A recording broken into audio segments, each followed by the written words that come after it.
Olá, muito boa tarde. É um dos quadros do Natal e define o ambiente desta época, a visita dos magos ao Príncipe da Paz na Gruta de Belém. É essa revelação que a Igreja Católica celebra este domingo, nos encontros das comunidades cristãs, a partir das referências bíblicas em textos que agora vamos analisar.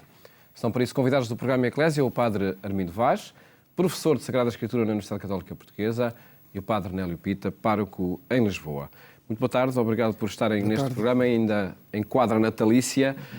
E este quadro faz parte desta época, Padre Armindo Vaz. O que é que ele tem de realismo, de simbólico, de catequético também? Vaz, e é a festa chamada dos Reis Magos. É uma festa pitoresca e cheia de beleza, ternura, porque muito arraigada na tradição cristã, tanto ocidental como oriental. Ela integra-se perfeitamente nas festividades do Natal de Jesus, faz parte das festas do Natal de Jesus. Realmente estes magos aparecem a vir do Oriente até Belém, onde Mateus faz nascer Jesus. Nós podemos dizer que a tradição costuma falar de 3 reis magos, mas com um pouco de humor e outro tanto de verdade, nós podemos dizer que os 3 reis magos não eram 3, não eram reis, não eram magos. De facto, era o quê então? Do ponto de vista dos escritos canónicos bíblicos, só Mateus é que nos fala destes magos no capítulo 2, que é o do Evangelho de hoje, mas Mateus não fala de nem 3, nem de reis. O número e até os nomes dos reis e dizer que são reis, isso vem dos livros apócrifos. E já veremos então daqui a pouco de que forma que o Evangelho nos fala deles, exatamente destes magos. Em todo caso, este episódio do Evangelho de São Mateus no capítulo 2 inspirou as comunidades crentes e artísticas ao longo dos séculos. Sim, absolutamente. Aliás, aqui a expressão, a enorme alegria que os magos experimentam quando encontram o menino e adoram, essa enorme alegria está presente em Maria, está presente nos pastores, advém do encontro com o Salvador. E é essa enorme alegria que nós vemos, por exemplo, na vida dos santos, vemos em obras de arte, vemos na música. Estou-me a pensar no Magnificat de Bach. Quando nós ouvimos essas obras, nós percebemos essa enorme alegria que as pessoas experimentam do encontro com o Salvador. Essa enorme alegria é partilhada, não é por um grupo em específico, e esta partilha é feita para todos os homens, aqui simbolizada nas figuras dos 3, ou 4, ou 5 reis magos. Ou 12. Ou 12. Desde 2 até 12 foi passando pela tradição o número destes magos. E fixou-se depois definitivamente no número 3 por causa dos 3 presentes. Ouro, incenso e mirra. Vejamos desde logo de que forma é que o Evangelho de Mateus fala desta visita dos magos ao Príncipe da Paz em Belém. O texto é lido nas comunidades crentes deste domingo. Tinha Jesus nascido em Belém da Judeia nos dias do rei Herodes, quando chegaram a Jerusalém uns magos vindos do Oriente. Onde está? Perguntaram eles, o rei dos judeus que acaba de nascer. Nós vimos a sua estrela no Oriente e viemos adorá-lo. Ao ouvir tal notícia, o rei Herodes ficou perturbado e com ele toda a cidade de Jerusalém. Reuniu todos os príncipes dos sacerdotes e escribas do povo e perguntou-lhes onde devia nascer o Messias. Eles responderam: em Belém da Judeia, porque assim está escrito pelo profeta: tu, Belém, terra de Judá, não és de modo nenhum a menor entre as principais cidades de Judá, pois de ti sairá um chefe, que será o pastor de Israel, meu povo. Então Herodes mandou chamar secretamente os magos e pediu-lhes informações precisas sobre o tempo em que lhes tinha aparecido a estrela.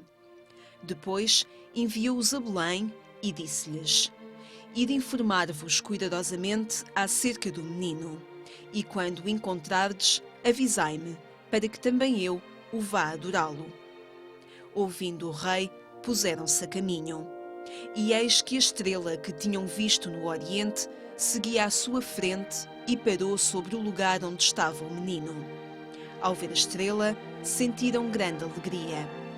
Entraram na casa, viram o menino com Maria, sua mãe, e, prostrando-se diante dele, adoraram-no. Depois, abrindo os seus tesouros, ofereceram-lhe presentes: ouro, incenso e mirra. E avisados em sonhos para não voltarem à presença de Herodes, regressaram à sua terra por outro caminho.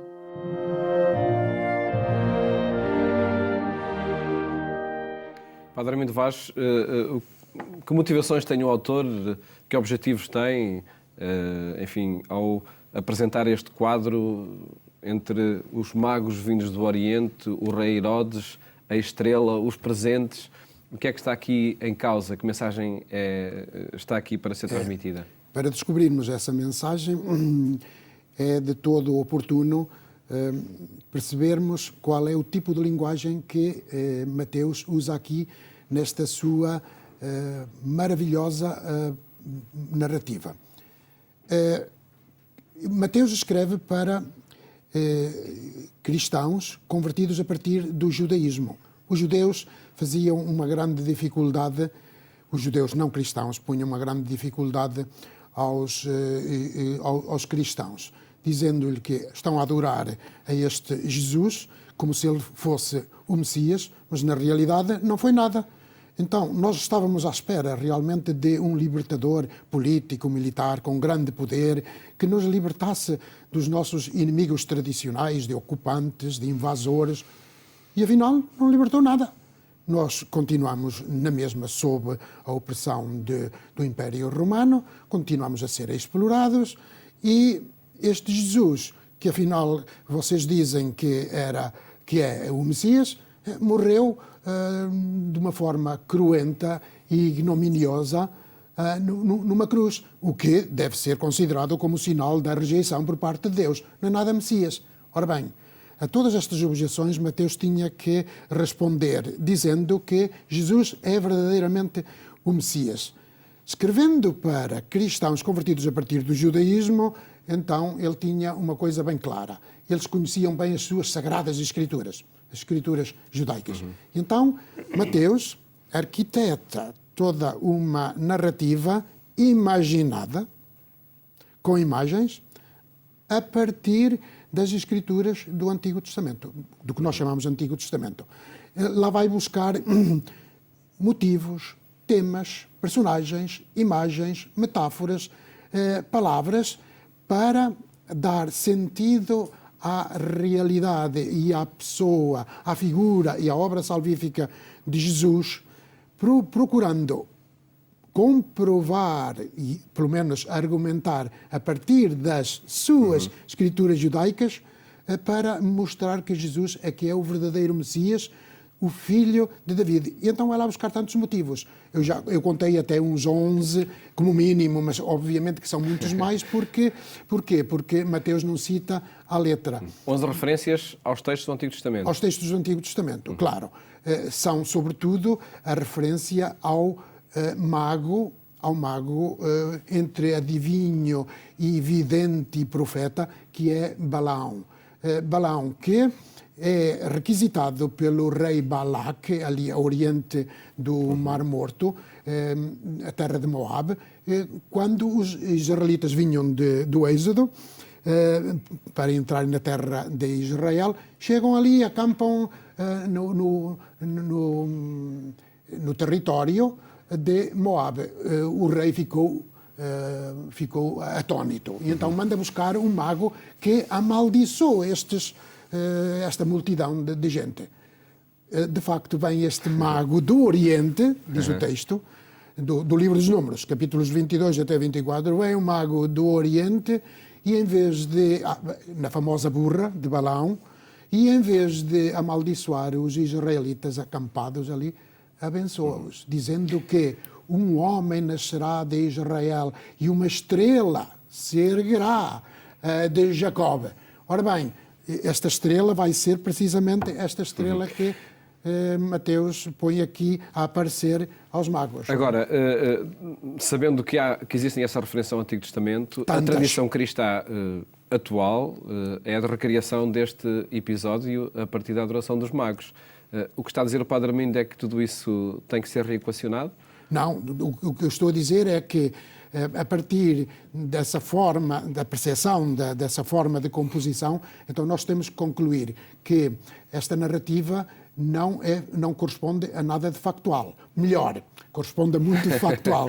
Isto é, o rei Herodes, Jesus, o nascimento de Jesus, Maria, mãe de Jesus, os representantes do povo de Israel que são convocados por Herodes para dizer coisas sobre o Messias. Tudo isto é factual, mas não está contado de forma, na forma da historiografia moderna. Isto Factual, é uma composição. Mas factual e real é também o objetivo do autor que se mantém nos dias de hoje. Claro. De adoração aquilo ao menino que nasce. É real.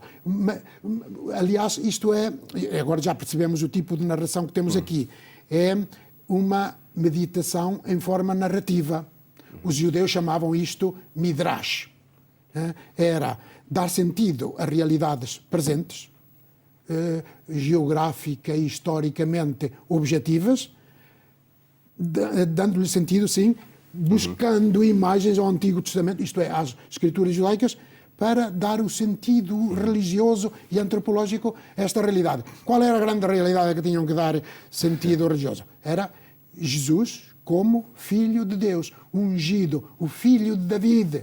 E, portanto, a ligação de Jesus a David, que é muito importante, é feita não por uma conexão legal com os pais de Jesus, mas sim através do nascimento em Belém, que era a terra de David, a pátria de David, onde David teria nascido. Jesus aparece como filho de David, para que seja assim apresentado aos judeus como o filho de David, isto é, o ungido e agora filho de Deus. Padre Nélio Pita, um pouco mais de tempo com a análise bíblica a este texto. É uma análise extraordinária e muito interessante. E de que forma é que agora é que um padre da Congregação da Missão o apresenta nos dias de hoje? Em primeiro lugar, a propósito do texto, eu acho que, digamos que em pequenas coisas nós vemos muitas vezes a complexidade da vida. Vamos imaginar uma gota de sangue analisada por um especialista, diz o que nós somos, o nosso futuro até. Um pequeno texto transmite tudo, praticamente aquilo que Mateus vai desenvolver ao longo do texto do Evangelho está já aqui e diz precisamente a origem de Jesus. Jesus nasceu em Belém, por isso é filho de David. Diz que ele, portanto, foi adorado pelos reis magos. O aspecto aqui muito importante que me parece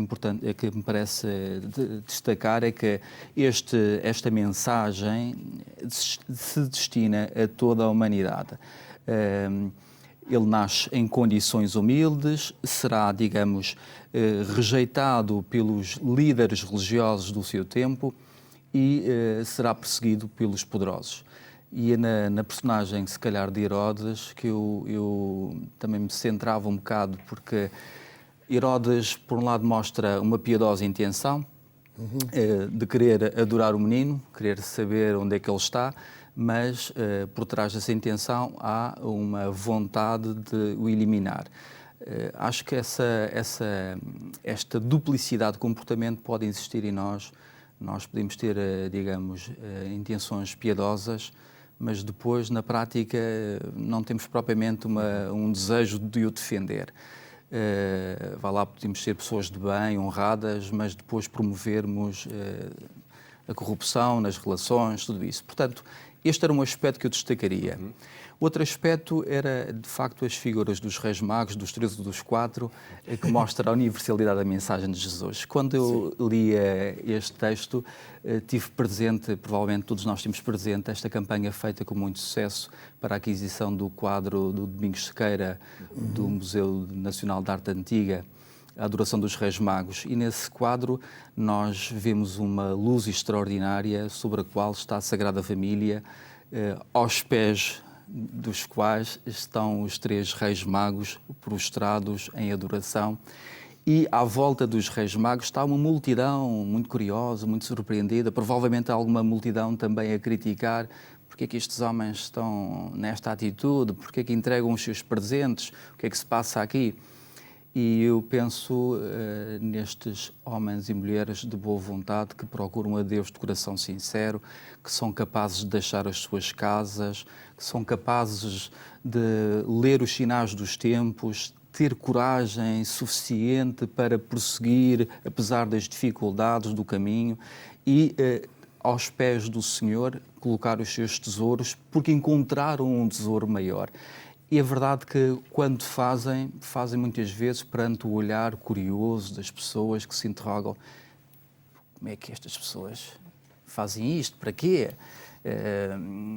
Qual é a razão? Não percebem, criticam, mas quem encontra o Senhor, quem encontra este tesouro é capaz de deixar todos os outros tesouros para precisamente colocar-se ao pé dele. Essa mensagem final que se colhe neste texto é a que resolve a tensão entre, enfim, um quadro imaginário que se foi criando ao longo dos séculos e o realismo do texto. Eu acho que o texto tem uma finalidade catequética, isto é, transmitir uma mensagem. E esta mensagem é aquela que, digamos, que é transversal a todos os tempos e a todos os lugares. Isto é, a figura dos magos está presente em todos os homens, porque todos os homens, de uma forma natural, procuram Deus, procuram conhecê-lo e procuram muitas vezes por caminhos errados. Alguns não conseguem chegar ao pé de Deus. Alguns deslumbram-se com a luz de outras estrelas que não conduzem a Deus, que conduzem até à desgraça. E portanto, esta é que é a mensagem, digamos, que me parece importante reter. Já ainda há muito tempo vamos analisar outros dois textos que se escutam nas Eucaristias deste domingo. A primeira leitura é do livro de Isaías e está neste texto de Isaías uma referência já ao ouro e incenso. É aqui Exatamente. também que o Evangelho vem buscar alguns elementos? É este texto, particularmente, do livro de Isaías, que, portanto, a comissão litúrgica que fez a escolha destes textos bíblicos para as festas, e para a liturgia, e, portanto, também para esta festa da Epifania, teve um sentido de oportunidade em recolher, em pôr aqui este texto de Isaías. De facto, ele é um dos que inspirou Mateus, este quadro dos magos vindos do Oriente para adorarem a Jesus. Veja que Isaías diz assim, a um dado momento: levanta-te, resplandece, Jerusalém, porque chegou a tua luz e brilha sobre ti a glória do Senhor. Os reis magos vêm a Jerusalém. As nações caminharão à tua luz e os reis ao esplendor da tua aurora. Cá estão os reis. Não é só neste texto de Isaías, mas em tantos outros, em que se apresenta um universalismo por parte de todos os povos que vêm a Israel a adorar o Deus de Israel. Esse universalismo está particularmente salientado no livro de Isaías. Aqui também. E ainda há outro texto do livro dos Salmos, em que reis são apresentados a virem até Jerusalém, caminhando à luz do Senhor e vindo adorar o Deus de Israel. Tudo isto para sublinhar, temos que centrá-lo bem, já o padre Nélio já o disse, um grande aspecto, um aspecto importante da mensagem deste relato dos magos, que é este: a salvação trazida por Jesus, pelo Filho de Deus, o ungido, o Filho de David, não é só para os judeus, é para todos os humanos, para todos os povos representados nestes magos que são autenticamente pagãos. O Mateus está a sugerir, está a piscar o olho aos cristãos convertidos a partir do judaísmo. Vedes, os pagãos reconheceram em Jesus o Filho de Deus, o ungido de David, e vós não reconhecestes. Chegam eles a Jerusalém, Herodes fica espantado e toda Jerusalém com ele. não reconheceram, não viram, não perceberam. Isto é, porquê? Porque não souberam ligar Jesus às suas Sagradas Escrituras. Ora bem, Mateus liga precisamente Jesus às Sagradas Escrituras. E esta leitura de Isaías está a fazer esse bom trabalho de ligação das Escrituras judaicas ao Evangelho de Mateus. Pedi a sua análise, Padre Nélio, a este texto, a esta afirmação da universalidade, também a partir da segunda leitura, porque já temos muito pouco tempo, onde se afirma que os gentios recebem a mesma herança que os judeus. É uma reafirmação desta universalidade. Sim, muito bem. Aqui, Jerusalém, a cidade eleita, que é iluminada pela glória de Deus, é apresentada também como uma mãe que trata dos seus filhos, os filhos que estão doentes, os filhos fragilizados, os filhos que estão dispersos, os filhos, portanto, que estão desorganizados neste mundo. E a cidade é o lugar onde a vida é possível, onde a vida é regulada, onde há normas. Fora da cidade, podemos dizer que o homem está condenado à morte. Ora, a Igreja aparece como a Nova Jerusalém. Isto é o aspecto atual que é importante salientar, na minha opinião. Como a Nova Jerusalém que não diz que este filho já não tem remédio. Este filho já está perdido. É de tal forma pecador que já não tem perdão. Porque nós sabemos e nós acreditamos que onde há pecado, superabundou a graça. E a Igreja é chamada a ser sempre a mãe misericordiosa, que acolhe, que integra, que reabilita, que ajuda, que promove todos os filhos. Se a Igreja tiver, digamos assim, um olhar seletivo, se a Igreja disser que estes filhos, porque cometeram este tipo de pecados, já não podem entrar, não estão em comunhão, provavelmente não será provavelmente a Igreja de Nosso Senhor Jesus Cristo, não será a Nova Jerusalém, mas será uma madrasta, e no sentido pejorativo, porque há boas madrastas, uma madrasta que trata como pessoas de segunda aqueles que não são os seus filhos naturais. Eu penso que este é o aspecto que devemos destacar, a universalidade da salvação, porque para Deus não existem casos perdidos. Fica esse desafio a partir desta adoração dos magos na Gruta de Belém. Agradeço-vos terem estado neste programa. Voltamos a encontrar-nos de hoje a 8 dias para analisar outros textos, noutro contexto, processo e noutra celebração. Mais logo, siga-nos também na rádio, na Antena 1, pelas 22h45. Votos de boa tarde, bom fim de semana, até à próxima segunda-feira, se Deus quiser.